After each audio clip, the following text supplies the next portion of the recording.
praying consistently is different from praying through. So the kind of prayer we are talking about for the last day is not to pray through. If my son is sick, I can pray through and address that sickness. If there is a challenge with my business, I can pray through and address that business.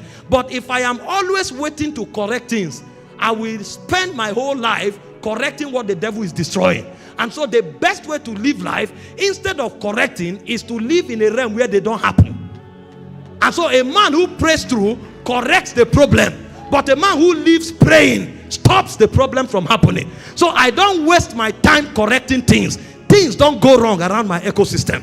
That's what prayer life does in the last day. And this is why prayer becomes a weapon. There is somebody who is about to be attacked by demons. He prays through and addresses it. There is somebody who is about to be attacked with sickness. He prays through and addresses it. But there is somebody else that demons tell themselves, don't go there. If you go there, you'll be in trouble. Because of what he carries. Even when he's unconscious, power is moving. Did you not read about Jesus? When the woman with the issue of blood came, Jesus was not aware. But he is a man of prayer. And so when the woman touched him, virtue flowed out of him. That was when Jesus discovered that virtue had left him. And he turned and said, who touched me? Jesus was not aware that the woman was coming. But there was enough. There was enough to flow out. And so every time you can be sleeping, power will be moving. Power don't only move when you say in the name of Jesus.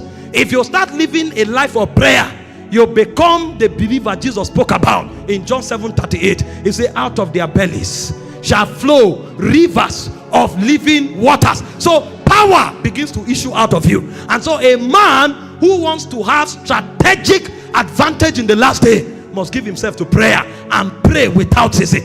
This is how to survive in the last day. And this thing does not end here.